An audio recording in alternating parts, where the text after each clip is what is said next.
Lindsey Theory, Courtney Crone, and Pablo Torre, L. Duncan. Whether Justin Fields and the Bears figured something out. Courtney was there. She'll report directly. How the Niners offense and Cowboys defense decides Sunday. And the biggest game of the weekend, Oklahoma, Texas. Red River rivalry, Red River rivalry. I'll wear an Irish wristwatch to the Red River rivalry. Ooh, tough. Rascal, Russell. Bears routing Washington is a vindication for Justin Fields. That's where we start. Fields and this Bears offense airing it out. 4 touchdowns. And with the 4 he had last week and the extra game he's now played, he now leads the league. Back-to-back 125 passer rating games as well. The Bears' first win in 15 games. Courtney, this is your account. I believe there has been somewhat of a spotlight on the quarterback position for this team. So, is it possible Justin Fields and the Bears have figured something out?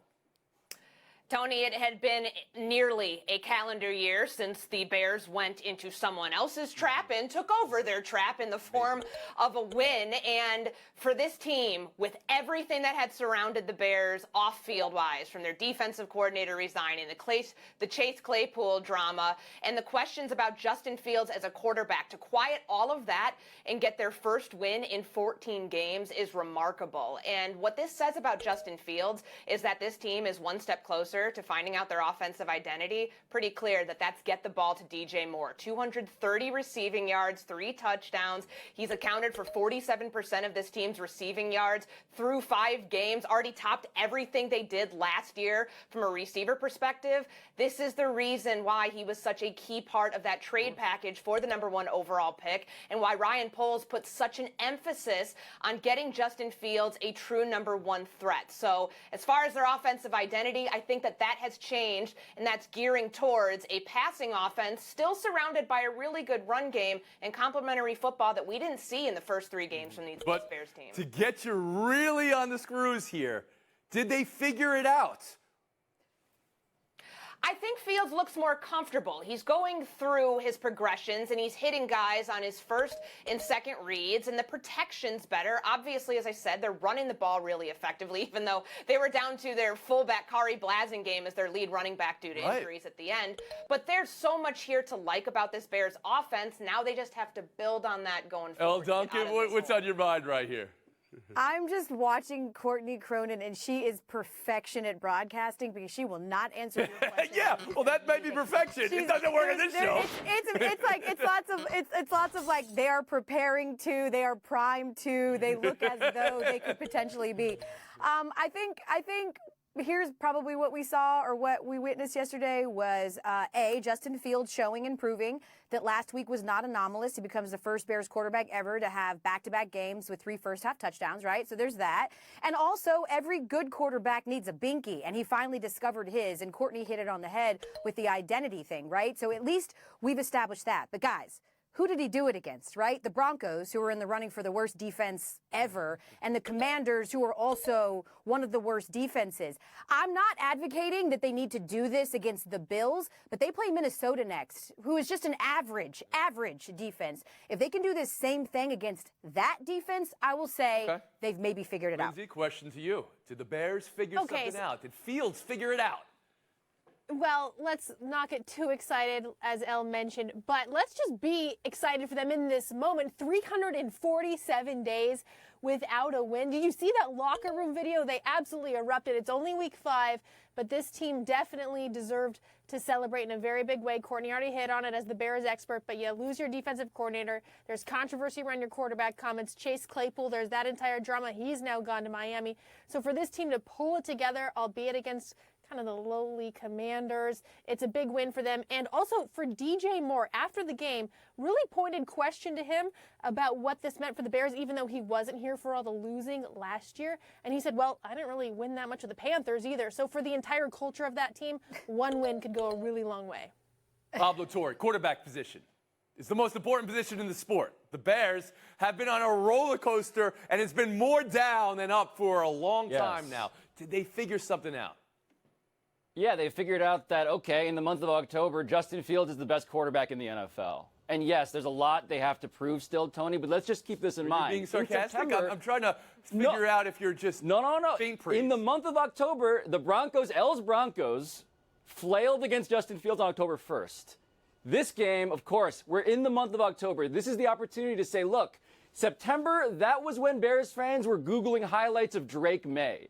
That was then. Right now, if this is anything like what we're going to get, this is our guy. Tony, he's not going to be this the rest of the way. I know that he's not going to be the best quarterback in the NFL for the rest of the way as he has been in October, to your point. But the idea that you got to go and get another quarterback, if I'm a Bears fan, I'm legitimately thinking to myself, we don't need to do that right now. Okay. Because this guy has, yes, 8 touchdowns, 1 pick, 700 yards in the month of October. Pretty damn good. You've seen enough to know that there's something there they haven't been able to unlock. I'm not giving up. But there's not something giving there. up. Not Horny, I'll close. give you the last word on this. Look, he's 6-24 as a starter. This highlights how much of a week-to-week league we live in the NFL, where 2 weeks ago it was Justin Fields needs to be traded to Atlanta, and now he might be the answer at the position, and this team might be able to contend for the NFC North down the line with him at quarterback. We'll see. The jury is obviously still out, but 2 really good performances back-to-back, and you know what we saw? A complete game from Justin Fields. No fourth-quarter blunders for him against the Commanders. The way that we saw against Denver the week before. There's the team breaking a 14-game losing streak, and then there's the team losing to the team that had the 14-game losing streak and doing it at home days after nearly beating the best team in the conference. What is Washington? Ron Rivera's team had even owner Magic Johnson scathing. And he said, I've never seen before. Eric Bieniemy's offense ran 55 straight pass plays at one point. 55 straight passes. That's from 8:49 in the second quarter till the end of the game, Lindsay. What was that? You have to love when Magic Johnson fires up the old Twitter account. Look, he's new to this NFL thing, but when a Showtime Laker is talking about intensity and fire, his team better listen because he is an expert when it comes to that. Now, the 55 straight dropbacks is total absurdity for a quarterback who is struggling. He's been sacked a league high 29 times, and you're going to have him drop back 55 straight times to just get pummeled back there. If you're Eric Bieniemy, who's out there wanting to make his case as a great offensive coordinator so he can get that head coaching job, it is absolutely absurd to have him do that and just have the opponents tee off on him like they have been. Well, Duncan, your takeaway from Washington's side. Yeah, I think that the Bears head coach, Matt Eberflus, hot potatoed the hot seat on over to Ron Rivera. I think that's what happened last night. Because the bread and butter for the Commanders since Ron Rivera has been there has been the defense. He comes in and they've got a top 5 scoring defense. Right now, they're 31st. They're only better than the aforementioned worst defense we've ever seen in NFL history, that being the Denver Broncos. And on top of that, guys, he's just making bad decisions. Why are you kicking a field goal when you're down 16 heading into the fourth quarter? Why are you not going for 2 against the Eagles? Why are you taking this to overtime?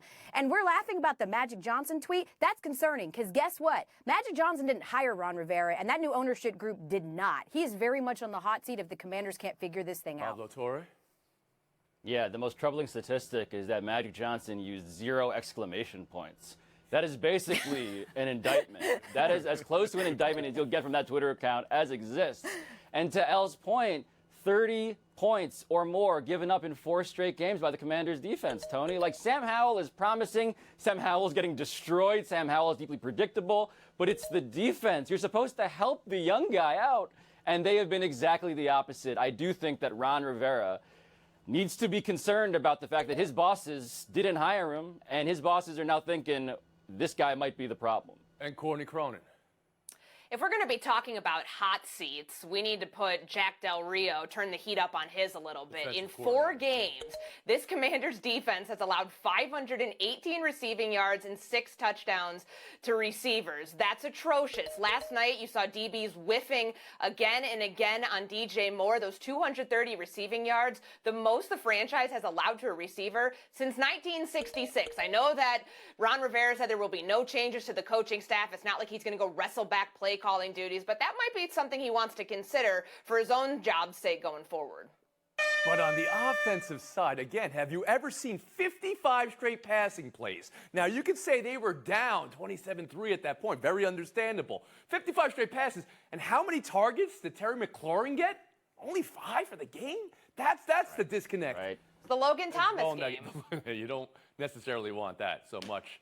For Chicago to get that win, for Justin Fields to do it, on the day the city mourned the loss of Dick Butkus was a higher power. And now we remember the life of the great Dick Butkus. A man and a myth. A name interchangeable with the city of Chicago and the position of linebacker. And a character, but most of all, a name interchangeable with fear. Young fans, of which I include everyone on this panel, sit back and just look at the way this apex predator terminated everything on the field. Butkus instilled in his foes a raw, primal fear. And for some, the image of this swooping monster still terrifies. He was the meanest son of a I've ever seen in my life play professional football. He didn't like anybody with a different colored jersey. I mean, he really disliked you. He's the best who ever played the position. NFL films, of course, there. Amazing stuff. Those hits straining the legality of the sport at this point. But it wasn't just that. He was a pitchman, he was an actor, and by his admission and many others, a sweetheart off the field. Courtney, you cover these Bears. You are Chicago born and raised on what Dick Butkus means. Tony, from Chicago Vocational High School to the Illinois Fighting Illini, Chicago Bears to Saturday Night Live, the myth and idol that was Dick Butkus is something that I feel like is really hard to explain. He was the epitome of football, 245 pounds, of full force coming at you. He lived to hit people for a living. That 1971 Playboy article where he talked about dreaming about hitting a guy so hard that his head popped off and rolled away. Juxtapose that image with the image of a man, sweet, genuine disposition, would give his time to a lot of different causes, was always willing to do interviews. That is why he is going to be missed so much in this NFL space, but also in society as a whole. I mean, we saw him at the Bears game week 1, alumni weekend against the Green Bay Packers. He really took that loss personally. And watching what Jerry West is to the NBA as the logo, Dick Butkus very much in that same light with the NFL as the model for this sport. Wonderfully said, Courtney. Thoughts and prayers to his family and all who loved him. The great Dick Butkus. We'll be back. The game of NFL Week 5. Cowboys at 49ers. San Fran's O, Dallas is D. And even on the other side, Dallas's offense, San Fran's defense are absolute units, Lindsay. So which absolute unit will need to show out to decide this game? This Cowboys defense is going to need to play at its absolute best because this 49ers offense is on fire. Kyle Shanahan in this group couldn't be better than what they're showing through a 4-0 start. Christian McCaffrey has been excellent. The Cowboys rank second in yards per game in the NFL. And here's the thing about when you're going up against a Kyle Shanahan offense. You want to stop that outside run? Great. He'll pound it up the middle. You want to test Brock Purdy? Go ahead. He has 211 consecutive passes without an interception. So this Cowboys defense better be on its P's and Q's and better show out with some great plays. Courtney Cronin. Christian McCaffrey's made his case through 4 games already for Offensive Player of the Year. 4 touchdowns last week. Let's see him and the 49ers offense carry that over into this game against a team they're very likely to see again in the postseason. This 49ers offense, top 5 in EPA in rushing and in passing, number 2 overall offense. As Lindsay said, Brock Purdy, he's not the one turning the ball over right now. They got to continue that trend. But have they played a defense like Dallas's, Pablo Torre? Which unit are you focused That is, no, that's why Brock Purdy is the story here. We're gonna test his superpower. Brock Purdy, Tony. Even the analytics nerds have to admit he gets rid of the ball so quickly, he makes decisions so quickly, and so far the decisions he's been making have been the right ones. We talked about the interceptionless streak.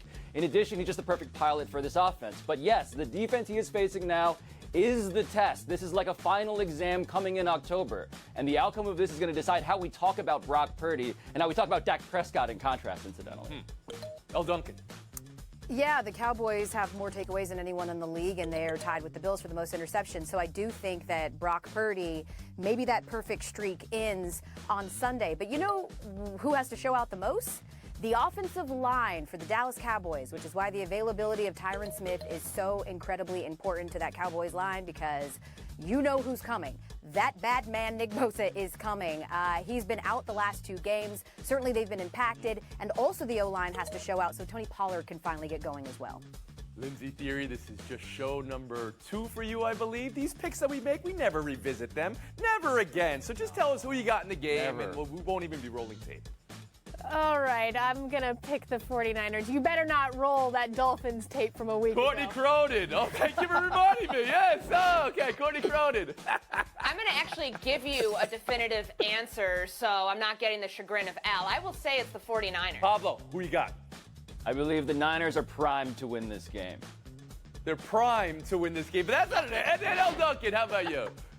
I'll be the contrarian. 3rd time's a charm for Dak. I'll say the Cowboys finally win it. Baseball now. I'm looking for some high heat in the baseball series that get underway tomorrow. Atlanta Phillies, again. Dodgers, Diamondbacks. These teams also know each other well. Orioles, Rangers, Astros, Twins. Courtney, which favorite is most vulnerable going into these matchups? I think it's the Orioles, and I know that we think about this Rangers team as like this newly constructed group, but they have playoff experience, and that matters. Whether it's Marcus Semien, Corey Seager, and if there's anybody I want in managing a shaky bullpen to find out where I can get 18 outs, that's Bruce Bochy. He's won 3 playoff series with 3 different franchises, only the 4th manager in Major League Baseball history to do Pablo that. Torre. It has to be the Phillies, Tony. The Phillies did this to the Braves last year. The Phillies, by the way, have depth in their rotation. They have an excellent bullpen attacking lefties and righties. And their offense, Bryson Stott's grand slam, even leaving that to the side, as incredible as it was, that offense is just a notch below the Braves. I believe the Phillies are the easy answer. So you like the Phillies to upset Atlanta, the best team in baseball this season. L. Duncan, I turn to you. Yeah, I'm actually going to go with the Astros because in the month of September, the Twins were the best team in baseball, 18-9 with a +74 run differential. You can ask last year's Phillies how being hot and the timing of being hot means. And on top of that, they were able to beat the Blue Jays by only scoring 5 runs, and that's because their pitching is the best in the entire league, and I think the best starting. Fine answer, El. I thought maybe you might be swayed to respond to young Torre here after he picked Philadelphia over your Atlanta baseball team. She's Reverse seen a lot of Braves psychology. I'm giving baseball, him Tony. absolutely nothing. Okay, Lindsay Theory, what's the most Sure. likely matchup to see an upset this series? Elle, you're in a Philly sandwich right now. I'm going with the Phillies as well. They've been hot since the trade deadline. Their bullpen has really come alive. They're doing right now better than the Braves. And also, they've matched the Braves total in home runs, 107, since August 1st. So they're catching fire at the right time, all Phillies. Sandwich is a cheesesteak, Lindsay. You had that right there for you. Pablo Torre, Lindsay Theory, thanks for your time today. But a Courtney Cronin, L. Duncan showdown next. A super team showdown in the WNBA Finals. What more could you dream of? Aces, Liberty, they've met 5 times this season. It's 3-2 New York. L, who or what is the big difference maker in the series? Yeah, Breanna Stewart. She is going to have to come alive in 6 games of the postseason. We've seen her shooting numbers plummet. Her overall field goal percentage and from long distance have gone from 11 and 15 respective points down. So I want to see if she can show up, which she tends to do in the big moments. See if we can get our first 5-game set in the WNBA Finals since 2019. Courtney? I'm trying to figure out who's going to have to help Asia Wilson and provide some support. But in 33 career postseason games, 19.3 points, 9.3 boards, those numbers go up against Breanna Stewart team. Right. Since the MVP was announced and Stewart got it over Wilson, Wilson's numbers went up, Stewart's went down. Anyone know Breanna Stewart's record in finals or championship series in her career, both NBA, college, and high school? Undefeated. Never lost. Point. L. Duncan. Showdown 2, Oklahoma, Texas, the game of the week in college. Courtney, who does the game mean more for, and how will the Red River rivalry be decided? It means more for Texas because I think you'll actually allow me to say they are back if they knock off Oklahoma in this game and put everything behind them for the month of September. It won't just be another month of smoke and mirrors. It will be a statement for the Longhorns that they are a legitimate team in the CFP mix. El Duncan? With all due respect to the teams joining the SEC, let's talk about the guys that are actually in it in the gold standard. I need Georgia to have an emphatic 60-minute win. They have not been good, and they're facing a Kentucky team that could potentially run it down. That's very true. Absolutely true. Not even close to the question I asked you. Courtney Cronin, there you go. That's a win, CC. All right, so Phillies Braves will go to Philadelphia next Wednesday. You know who will not be in attendance? The 70-pound emotional support alligator named Wally Gator. He was turned away from Citizens Bank Park for obvious reasons last week in the Marlins series. He'll be watching from home, rooting on his Phillies, hoping they can chomp down L's Braves. Look at El Duncan's Philly face. would have an emotional support alligator. I hope On a it's a 71 and a curse. half hour break. We'll see you Monday.